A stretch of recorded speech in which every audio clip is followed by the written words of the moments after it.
Good morning and welcome all of you. In today's session, I'm going to discuss some words from Hindu editorial.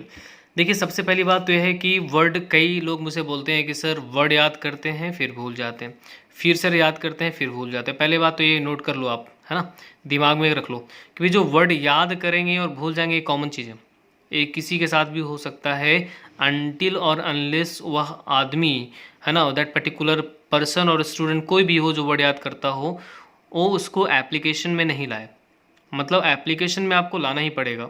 Application का मतलब ये हुआ, अब इसका मतलब हुआ कि आप सेंटेंस बना सकते हैं, ठीक है, या फिर आप जो स्पोकन बोलते हैं, इंग्लिश बोलते हैं कि इससे बात करते हैं तो इंग्लिश में, तो उसमें एप्लीकेशन कर सकते हो उस पर्टिकुलर वर्ड को, राइट। या फिर आप एक काम कर सकते हैं जो मैं आज करने वाला हूँ, आपको मैं आज बताऊँगा एप्रोप्रिएट वर्ड्स उसके साथ यूज़ करूँगा, उन सभी वर्ड के साथ कुछ उचित वर्ड यूज़ करूँगा, एप्रोप्रिएट वर्ड यूज़ करूँगा, और आप उसको ध्यान से सुनिए और मैं चाहूँगा कि आप उसको लिखिए, ठीक है।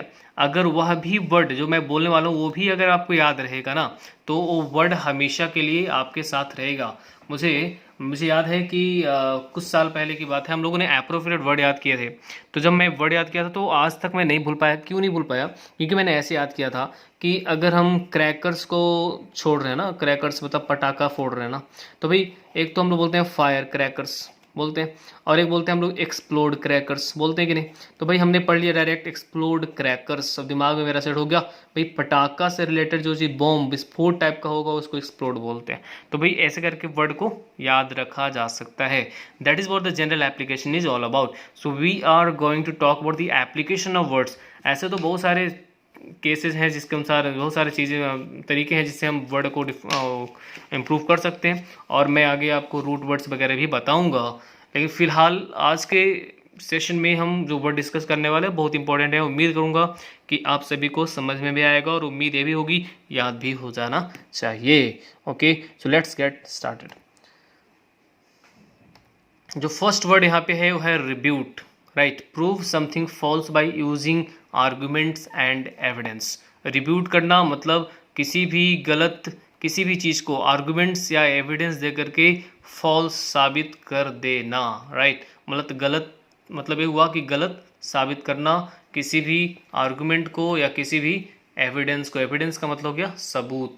अब कैसे याद रखेंगे? तो हम ऐसे याद रखते हैं, रिब्यूट दी एविडेंस, रिब्यूट दी आर्गुमेंट्स, अंडरस्टूड। तो ऐसे याद रखेंगे, रिब्यूट दी एविडेंस, रिब्यूट दी आर्गुमेंट्स। तो ऐसे याद रखेंगे जैसे उसने बोला ये रिब्यूट मतलब हो गया वर्ब है, रिब्यूटेड दी आर्गुमेंट्स। एडवोकेट जो था उसने रिब्यूट किया आर्गुमेंट्स को, इसका मतलब आर्गुमेंट्स को काटा, प्रूव किया कि वो क्या है, गलत है, फॉल्स एग्रीमेंट है, right. So prove something false by using arguments. समझ में आ रही बात? चलिए नेक्स्ट नंबर 2, सेकंड वर्ड पे हम लोग आते हैं। सेकंड वर्ड है सॉलिसिट। भाई सॉलिसिट का मतलब होता है रिक्वेस्ट करना, टू रिक्वेस्ट, ठीक है। जैसे अगर हम सॉलिसिट करते हैं, जैसे हम बोल सकते हैं कि we are soliciting new membership, we are soliciting new membership. या फिर हम सॉलिसिट कर सकते हैं डोनेशन को, तो याद रखेंगे solicit membership, solicit donation. We can solicit मतलब request, we can ask for donation, we can solicit donation, right. Donation हम मांग सकते हैं, किसे रिक्वेस्ट कर सकते हैं, और सॉलिसिट कर सकते हैं, अंडरस्टूड। चलिए नेक्स्ट वर्ड पे आते हैं। वो वर्ड है आपका टेस्टिमनी। क्या वर्ड है? टेस्टिमनी। टेस्टिमनी का सिंपल मतलब होता है कन्फर्मेशन, दैट इज एविडेंस, किसी भी चीज़ का सबूत। सबूत जो है टेस्टिमनी है, एविडेंस है, जो विटनेस हमारे पास है वो हमारा टेस्टिमनी है। टेस्टिमनी क्या प्रूव करता है कि अगला आदमी जो है वो अक्यूज्ड है, राइट। तो टेस्टिमनी मतलब हो गया सबूत, है ना। चलिए टेस्टिमनी याद रखना, टेस्टिमनी का मतलब क्या था? सबूत। नंबर 4, फोर्थ नंबर का जो वर्ड है हमारे पास वो है मैनीफोल्ड। मैनीफोल्ड का मतलब होता है बहुत, राइट। मैनीफोल्ड का मतलब क्या हुआ? बहुत। मैं बोला कि अगर आप डेली प्राणायाम करते हैं, अगर आप डेली एक्सरसाइज करते हैं, अगर आप डेली योगा करते हैं, if you do yoga every day, it has manifold benefits, it has manifold benefits. Manifold benefits का मतलब हुआ बहुत सारे benefits, got it. Manifold benefits का मतलब क्या हुआ? बहुत सारे बेनिफिट्स। याद रखना है मैनीफोल्ड बेनिफिट्स, राइट। चलिए move forward. Talk about the word number 5।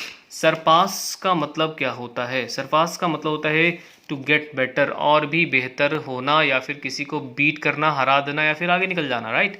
सो सरपास का मतलब होता है टू गेट बेटर। अब अगर हम इसको वर्ड के साथ इंगेज करें, इसको वर्ड का एप्लीकेशन करें, तो आप ऐसे यूज़ कर सकते हैं इसको। सेल्स जो इस बार का जो टारगेट था, जो हमने टारगेट रखे थे 2 लाख, ठीक है, हमने टारगेट 2 लाख रुपए रखे, लेकिन जो अचीव किया वो था 2.5 लाख रुपया। तो जो टारगेट था वो सरपास कर गया, सेल्स जो था सरपास्ट कर गया particular target, sales surpassed particular target. तो ऐसा बना सकते हैं, सेल्स सरपास्ट 2 मिलियन, है ना।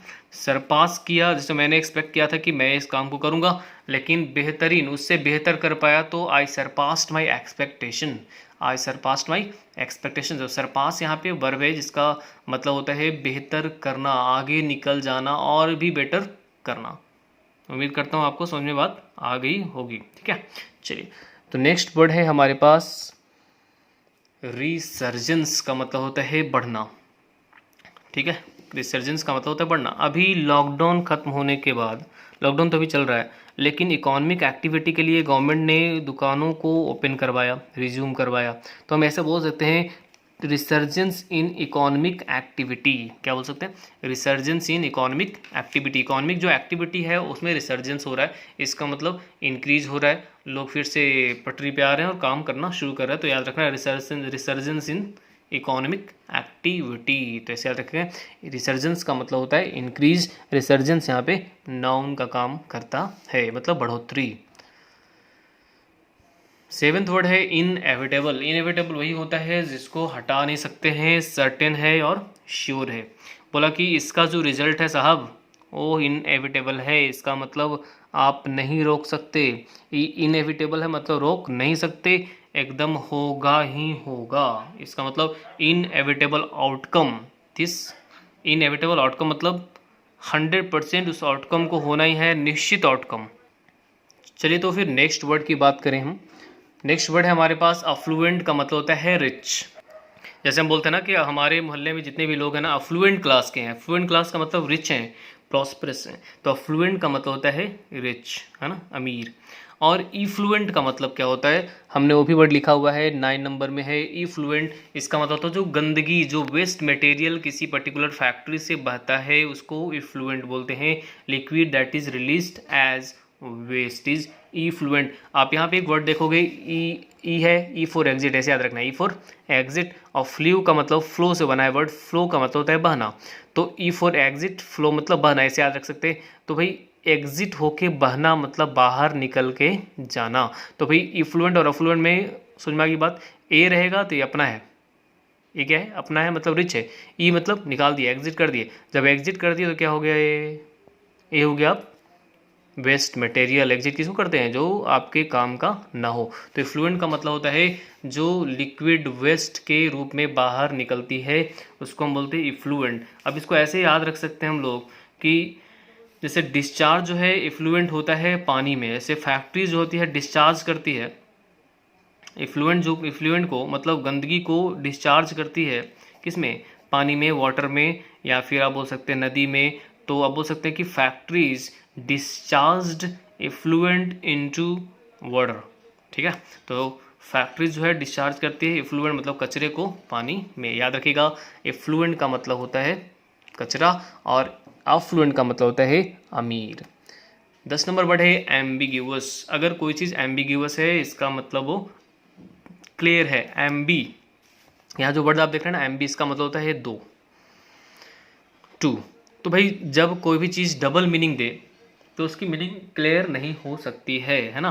डबल मीनिंग देने का मतलब ही हुआ उसका मीनिंग क्लियर नहीं होती है। अब सपोज कीजिए कि आपके सामने एक आदमी से आपने कुछ पूछा और उसने आपको एम्बिग्यूअस स्माइल दिया, इसका मतलब ऐसा मुस्कुरा के देखा कि you are confused whether he is in support of you or he is against you. So ambiguous का मतलब होता है नॉट क्लियर, ठीक है। तो अनक्लियर होना इज एम्बिग्यूअस होता है। चलिए, तो फिर नेक्स्ट वर्ड की ओर हम लोग चलते हैं। 11 नंबर का जो वर्ड है वो है इम्पेरेटिव। इम्पेरेटिव का मतलब होता है जो बहुत ज़रूरी हो, कोई भी चीज़, जो मोरल जो लर्निंग है ना वो इम्पेरेटिव होना चाहिए, सही बच्चों को सिखाया जाना चाहिए। मोरल लेसन जो है इम्पेरेटिव है और इम्पेरेटिव होना चाहिए। इम्पेरेटिव मतलब इंपॉर्टेंट है, मैंडेटरी है, मैंडेटरी फॉर ऑल, राइट। सो ये मस्ट डू आप बोल सकते हैं। चलिए नेक्स्ट वर्ड पे हम आते हैं। नेक्स्ट वर्ड है नेविगेट का मतलब होता है हैंडल करना। नेविगेट का मतलब क्या होता है? हैंडल करना, मतलब मैनेज करना। ठीक है, इस तरह 13 में जो वर्ड है हमारे पास वो है डिवॉल्व। डिवॉल्व का मतलब होता है डिसेंड करना। आप कैसे याद रख सकते हैं इसको याद रखने के लिए ऐसा कर सकते हैं हम लोग कि बोल सकते हैं डिबेट कर रहे थे, अचानक से कन्फ्लिक्ट हो गया, बोलते हैं ना, हम लोग बहस करते करते लड़ाई हो गई तो बोलते हैं debate devolve into conflict. Debate क्या बोला मैं? डिबेट डिवॉल्व्ड इनटू कन्फ्लिक्ट, मतलब डिबेट से डिवॉल्व हो गया, टर्न हुआ, डिसेंड हुआ, लड़ाई में बदल गया। फॉल इनटू लड़ाई है ना, फेल इनटू, तो फेल हो गया किसमें? लड़ाई में, मतलब वो बदल गया और विवाद हो गया उस बहस करते करते, ऐसा होता है, राइट। चलिए एक वर्ड आपने सुना होगा इवॉल्व। इवॉल्व मतलब होता है डिवेलप करना, ठीक है, डेवलप करना। और डिवॉल्व का मतलब क्या पढ़ा हमने? डिसेंड करना। 14th में जो वर्ड है उसका टीरेन लिखा हुआ है। कौन सा वर्ड है? टीरेन। टीरेन का मतलब है टेरिटरी। आज के जो एडिटोरियल थे उसमें मैंने डिस्कस किया है वर्ड। टीरेन का मतलब था टेरिटरी, मतलब एरिया, है ना, जिस एरिया है वो एरिया को बोलते हैं टेरिटरी, उसका जोन है ना, उसका खुद का पर्टिकुलर एरिया इज टेरिटरी, ठीक है। चलिए बोला ये हमारा टेरिटरी है तो ये मेरा टीरेन है। 15 नंबर जो वर्ड है बहुत कॉमन है, आउटब्रेक ऑफ कोरोना वायरस, मतलब एक्सप्लोजन, इरप्शन, मतलब बहुत ही स्प्रेड हो जाना। आउटब्रेक का मतलब होता है फैल जाना अचानक से, तो आउटब्रेक होना मतलब इरप्शन होना, विस्फोट होना, कोरोना वायरस विस्फोट, है ना, बोलते हैं ना उसको। तो आउटब्रेक होना मतलब बहुत ही तेज़ी से बढ़ना।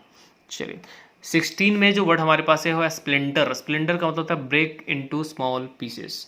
अब एक ग्लास आपने लिया है और ग्लास आपके हाथ से छूट के नीचे ज़मीन पे गिरता है और फूट जाता है, तो आप बोल सकते हैं कि स्प्लिंटर्स ऑफ ग्लास। स्प्लिंटर्स मतलब उसके टुकड़े, तो स्प्लिंटर का मतलब होता है टुकड़ा, ठीक है। तो यहाँ पे टुकड़े की बात है क्योंकि ये यहाँ पे नाउन का एप्लीकेशन कर रहा है, तो भाई स्प्लिंटर्स ऑफ ग्लास का मतलब हुआ ग्लास के टुकड़े। समझ में आ गया होगा, ग्लास के टुकड़े याद रखना, स्प्लिंटर्स ऑफ ग्लास। चलिए move forward and get 17th। Indictment का मतलब होता है अभियोग, किसी पे चार्ज लगाना, आरोप लगाना। Indictment of some crime, indictment of corruption, किसी पे चार्ज करना, करप्शन का, क्राइम का, किसी चीज़ का भी केस करना। इंडिक्टमेंट मतलब होता है किसी पे अभियोग लगाना कि आपने ये गलत काम किया है और आप इसके लिए दोषी हैं, ठीक है। चलिए 18 नंबर जो वर्ड है वो है कैप्चुलेशन। कैपिचुलेशन का मतलब होता है सरेंडर कर देना। कैपिचुलेशन का मतलब क्या होता है? सरेंडर कर देना, मतलब कैपिचुलेट का मतलब ही होता है छोड़ना, ठीक है, सरेंडर करना। तो रिलिंक्विशमेंट और सरेंडर कैपिचुलेशन को दर्शाता है, ठीक है। तो कैपिचुलेशन मतलब क्या हुआ हमारा? सरेंडर करना, मतलब छोड़ देना, है ना। चलिए तो कैपिचुलेट का मतलब हमें समझ में आ गया, इसका मतलब क्या था? छोड़ देना, है ना। इस तरह से हम आगे बढ़ेंगे वर्ड नंबर 19 पे। फ्रेजाइल का मतलब होता है कमज़ोर। अब बोलते हैं ना कि उसका जो हेल्थ है वो क्या है? फ्रेजाइल है।